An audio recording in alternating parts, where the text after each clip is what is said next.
Story 1. I'm a male teen currently working part-time and have my own income. I'm also the oldest in my family. I have 4 younger siblings, 2 big brothers who are on the spectrum, and 2 sisters who are biologically my cousins and were adopted by my parents as babies. Both have Down syndrome. All 4 of my younger siblings have significant challenges and health issues. Over the years, it has drained my parents' resources and left very little for anything fun. Only when I started working 2 years ago could I afford to treat myself occasionally. Sometimes it's my favorite gummies, sometimes I save up to buy something.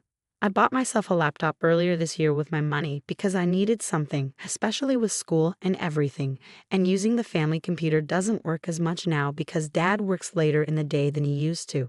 For the last few months, I've paid for certain groceries for myself since there are so many different meals made in our house, and I usually end up with stuff I didn't enjoy. I decided to occasionally buy stuff so I could make myself something I'd like. And it was one less person for my mom to prepare food for. My brothers both have safe foods, and my sisters are also bad eaters who have limitations due to allergies and not enjoying the taste of many things. I know my parents have been struggling to afford all the safe foods, allergen foods, and stuff for themselves. A while ago, my dad asked if I could buy some family groceries for everyone. And I sat and asked him if I could get more of what I like for everyone, and he said no. He and my mom don't like the foods I eat, and my siblings couldn't and wouldn't eat them. He said just get the usual stuff and I can live off stuff I don't love. I told him I didn't want to do that I was trying to enjoy food more, and it was one less person for them to buy for. We compromised, and I would buy myself groceries on the time instead of sometimes. Then a couple of weeks ago, some food ran out, and my dad had to use his credit card to buy a few extra groceries. I was the only person who didn't run out that week. My parents were angry. They asked why I took care of myself so much but wouldn't help out the family. Mom said it's exhausting having to feed so many different people with different needs, and I could at least buy food for my siblings if I can't give a crap about her and Dad. They said I was selfish, and I should be thinking of my family over just me. My parents said I would probably let everyone starve before I help out. And then they accused me of resenting them for adopting my sisters and adding more additional needs kids to our family. But they said that's what family does, and I should be ashamed. They also said I should never have bought the laptop and could have helped out more financially without it. Am I the idiot? Not the idiot. Your parents are legally obligated to provide for you until you're 18, and they're not doing that. It sounds as though they were doing okay until you started earning money. You're already helping them out by paying for your own food. You've also provided your own laptop that your parents didn't have to pay for. When someone is drowning, the solution is not to drown with them, it's to find lifelines. There are programs that can help them. Your parents need to seek those out. Oh, you're not a parent, don't let them turn you into one. The fact that you have to work outside your home just to feed yourself indicates that they're failing to meet your needs. It seems your needs are coming dead last. If they want more money, they can get a job that pays better or work more hours. If you start buying groceries, you will never get out of this. Even if you move out, they'll still ask for your help. Oh, sweetie, start saving your money so you can move out. Your parents bit off more than they can chew and need to reach out to the countless resources that are available to them. The best place to start is the caseworker. If I were you, I'd contact DCF myself and explain exactly what you said. Your family is struggling to make ends meet after adopting and pressuring you to provide.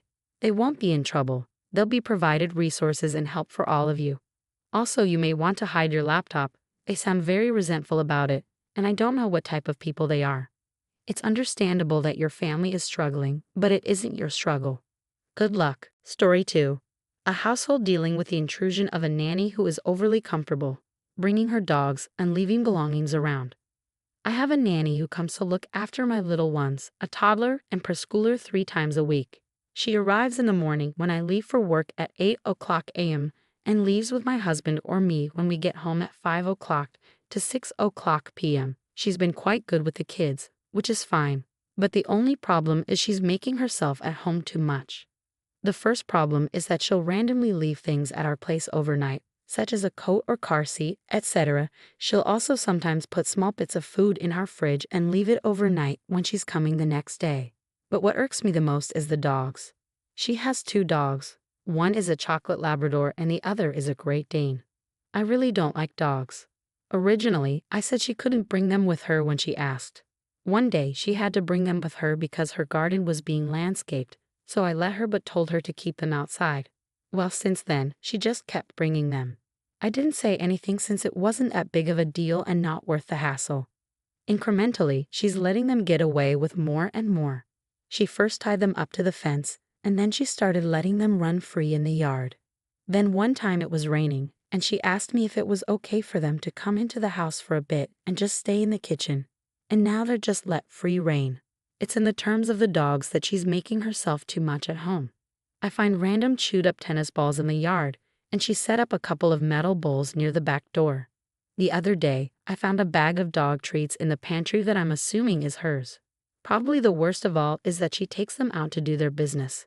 I don't even want to think about all the dog do that would be in my yard and bags the poop. But then she leaves the poop by the front door next to her handbag and dog leashes, so I normally come home to a few of those bright green bags of her dog do at my front door. It's just so gross. I want to say something to her, but my husband tells me not to. He's saying that we need her to look after the kids and that it would come across as offensive to tell her that. He said it's just minor things and to not really worry about it. We only need her until the kids are school age anyway. He's quite serious, and we've been arguing over it quite a bit. Am I the idiot for telling her to stop making herself so much at home? I feel like she's just done it bit by bit so we didn't notice, but looking back, she's basically starting to slide into the household. Not the idiot. She's an idiot because you gave her an inch, and she took a marathon's worth of miles. She's taking advantage of you, and it's completely inappropriate as an employee. Let's look at this in terms of regular workplace etiquette. All workplaces will let you leave a jacket in your work area or a small amount of food in the fridge, so those are reasonable accommodations. Would an office allow dogs when it's been previously communicated that dogs aren't allowed? No, making yourself comfortable is not a big deal, but bringing dogs is a no. You need to communicate that to her. She's utilizing your lack of limits to her advantage. If your husband won't listen, you might need to have a direct conversation with the nanny yourself. Story 3. A husband frustrated with his wife's tendency to dominate conversations with lengthy, branching stories due to untreated ADHD. I'm a femme 32, currently 8 months pregnant with our first child. My husband and I, like a lot of couples, debrief after our work days. My husband works in a high-touch, high-interaction job, so we usually say our hellos, make dinner, and then eat separately so he can wind down a bit. Then afterward, we sit in the living room and chat. My wife, Polly 32, has mild neurodivergence, untreated ADHD, which means she tells, let's call it, branching stories. She'll get bogged down inside side stories, background stories, and details that add nothing to the core story about her workday. That's usually fine, but I've noticed it getting worse to the point that by the time she's done, it's time to watch a show and go to bed. I mean, I'm spending upwards of an hour just listening and adding and oh wow because she says she gets even more distracted when I ask questions. I brought this up with Polly, and she said that I'm asking her to mask her disorder, and that's just how her brain works. I get that feeling, but I'm starting to feel like I'm a side character here because she takes up all the airtime we set aside to debrief. Here's why I might be an idiot. I said, well, we all change our communication styles based on context, right? And she said that's different and that masking is not code switching. I just want some time to talk about my day too, but I don't want her to feel bad. Am I the idiot? Not the idiot. There's no reason why you guys can't take turns telling the day stories. Also, you say she's untreated. Well, she needs to get treated. It sounds a lot like your wife really enjoys when other people accommodate her divergent behaviors, but really hates having to manage them to adapt to the more typical behavior of others. She has to give you some path forward that's not essentially you just need to deal with my crap. My mom does this constantly. Is this a neurodiverse symptom? I don't think wanting to share your life with her is expecting her to mask. This may not work with your wife, but I tell my mother I'm losing the thread of her story, so can she get back to the main path? Another thing I do is time box her. I let her know I have 30 minutes to talk when I call her. Yes, she does 99.98% of the talking. And that's fine. But at the 25-minute mark, I interrupt her and tell her I only have 5 minutes left. This is one of my biggest pet peeves. Get to the point, people. You're not asking her to mask anything. You're asking her to work on her disorder to make things easier. You're not trying to get her to pretend she doesn't have the disorder, not asking her to lie about it, and not asking her to hide it. You're asking her to try different things to curb it, like my family members counting to 3 when they were about to lose their temper, or asking a person with memory issues due to PTSD to write themselves notes. Learning how to participate in society is okay. Story 4. A woman conflicted about her sister wanting to use her address fraudulently to enroll. I have a sister, Jane, who is a single mother to her autistic son, James. James was having a hard time at his school. His school district is severely underfunded, and they do not give a crap. The schools where I live are pretty nice, and my neighbors who have kids said that they have a lot of great programs for kids like him. Since I had extra money, I decided to offer to let Jane and James move in with me so he could go to school here. Since he started, he's been doing great here.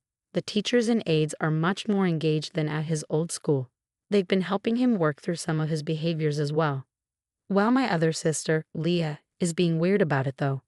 The school that James attends has better teachers and aides and has a lot of other activities and resources, and in general, it's just a lot nicer.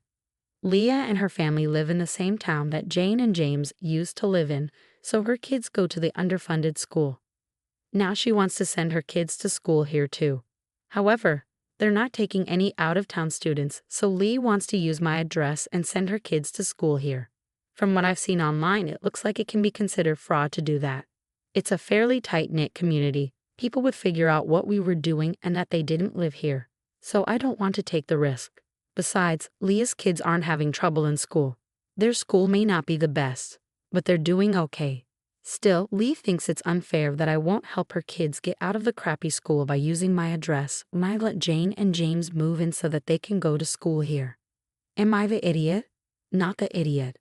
There are ways to enrich children's educational development that don't involve fraud. Your sister needs to look into that. It's great of you to provide your nephew with special needs resources. He really needed you. You've shown kindness and support within your means, and it's okay to set boundaries to ensure the well-being of all involved. Jane and James moved in with you so he can legitimately attend school in your district. No fraud involved. Is it fair of Leah to pressure you to commit fraud, aka helping out so you have to lie and cheat to be fair to her kids? This is a false equivalency. Leah can get better schools for her kids like Jane did, move into the district. It's fraud, and the last thing you want is to be held liable for your sister doing something shady. I highly suggest that if your sister is talking to you by phone over this, you text her your refusal to allow her to do this, and you keep a copy of that on the cloud so that you have proof that you said no to her suggestion. I'm telling you this because as much as I know you might not want to think this, your sister sounds like the type who would go ahead and use your address anyway. She sounds like the type who would falsify a utility bill or whatever to show residency there.